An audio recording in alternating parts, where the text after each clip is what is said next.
Business owners in the UK are warning that impending tax hikes will result in higher prices for consumers. That's due to policies announced in October's economic budget by Finance Minister Rachel Reeves, in which it was announced that the amount of national insurance or social security contributions paid by employers would increase. The hike will be felt keenly in hospitality, where 2/3 of workers are part-time and have mostly earned too little for employers to pay the contributions. But from April 6, that threshold drops sharply. It's these changes that have left a pub owner, Philip Thorley, concerned.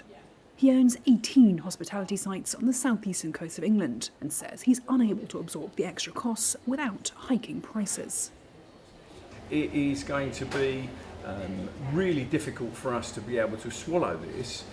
However, we're not going to go and be making knee-jerk reactions. We're going to try and be pragmatic about it. And I suppose from that point of view, we're fairly lucky that we've been going for 50 years and we've got roots which are firmly in the ground. This worry may be bad news for the Bank of England, which plans to lower interest rates to help the sluggish economy.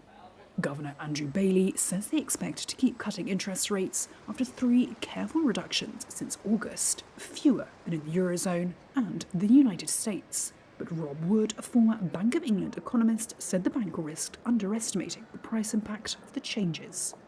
Prior to COVID, we wouldn't have worried very much about this. The Bank of England would normally look through one-off inflation rises. But one-off or temporary inflation has become a bit of a dirty word since COVID, after central banks misjudged this pretty heavily through 2022 and 2023. If you had to pick a time to make this change, I wouldn't have done it now.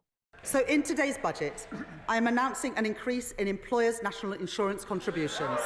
Chancellor Reeves described her first budget, which included the biggest package of tax increases in 3 decades, as a once-in-a-generation change to invest in public services and modernise the economy.